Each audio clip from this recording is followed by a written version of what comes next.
Welcome to Motorcycle Journeys. This is my 2 cents and today's topic is the R12GS the GOAT? Just a few months ago I made a video where I asked the question, why are there no retro ADV bikes?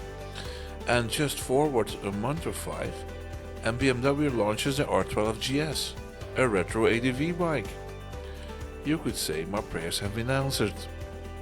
It's unmistakably an adventure bike and has both wheels firmly planted in the heritage category. So, what is a heritage motorcycle anyway? A heritage motorcycle is typically a modern bike that is built with design cues, styling and character inspired by older or classic motorcycles. Think of it like a remix of the past with today's performance, reliability and safety. It has to have retro styling, of course, round headlights, spoked wheels, exposed frames, air-cooled or oil-cooled engines, or at least made to look that way, a minimalistic or vintage-style gauges, simple, timeless lines, no sharp plastics or aggressive angles, classic paint schemes and badging. And you could say that people really love them. They give you the nostalgia and soul of older bikes without the headaches or maintenance that an actual vintage motorcycle requires. They're often more relaxed and focused on the joy of riding than rather focused on pure speed. Tons of customization potential, cafe races, scramblers, bobbers, the works. You name it, they've got it. Examples? Well, just look at BMW's R9T series or the very successful Triumph Bonneville lineup, the Scramblers, Truxton, you name it. Harley Davidson's Heritage Classics, although you could argue that, let's say 90% of Harley Davidson's lineup is quite heritage-like. Moto Guzzi with his V7. So, that is heritage motorcycling for you. Is the R12GS related to the HP2 Enduro? Well, in a way, the R12GS and the HP2 Enduro are related. They both come from BMW's GS lineup and share core components, but they are quite different in intent and in execution. Here's a quick breakdown. They have shared roots. That's true. Both are based on BMW's R1200 platform, meaning they share the air-oil-cooled 1170cc Boxer twin engine. They both have a shaft drive, and BMW designed them both for adventure and off-road capabilities. But there are some significant key differences. Purpose of the R1200GS is more an adventure touring all-rounder. The HP2 Enduro, it's a lightweight, hardcore off-road bike. It's really designed to go off-road. And then there's the weight. The R12GS is heavier. It's around 229 kilos. The HP2 Enduro is much lighter. It's around 175 kilos dry. The R12GS is gonna be more comfortable, has a lot more electronics to it, and the HP2 Enduro is a stripped-down, minimalistic bike. The R12GS is probably gonna be a sales success, so you could safe to say that they're gonna be mass-produced. And on the other hand, the HP2 Enduro, that was a limited production run, only from 2005 to 2008, and I believe that there were only about 5,000 made. So yeah, there's that. So, is the new BMW R12GS the GOAT?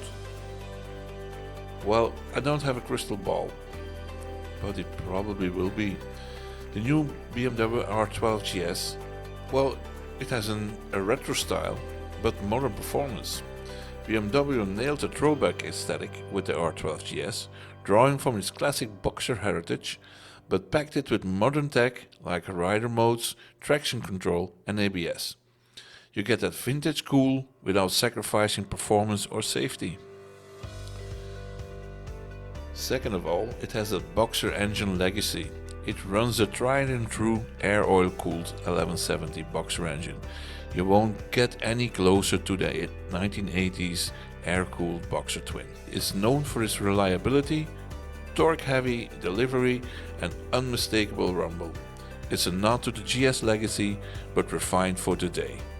And then there's the versatility. It's not just a street cruiser, it can handle light off-road and long distance touring. That makes it a jack of all trades, just like the original GS was known for. Being a BMW, there's gonna be some customization options. BMW built it with customization in mind. Modular design, easy accessory swaps and a growing aftermarket scene is a perfect platform for personalization, which retro bike fans love. And yeah, it's heritage meets innovation. The R12GS feels like a spiritual successor to the R80GS, the original adventure bike that started it all in 1980. BMW basically took their legacy and polished it into something timeless yet fresh.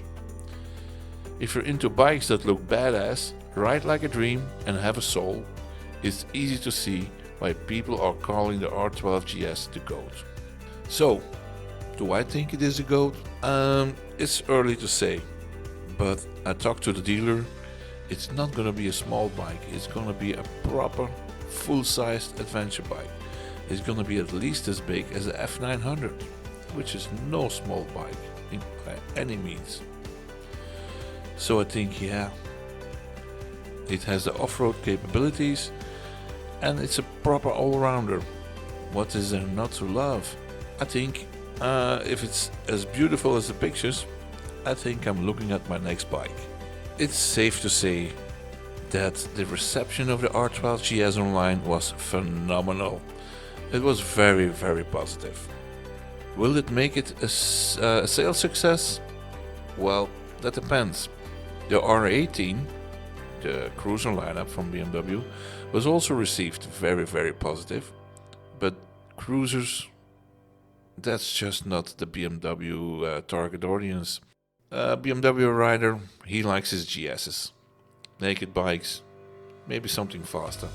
But a cruiser, that's not something that they will buy. And the sales figures show that.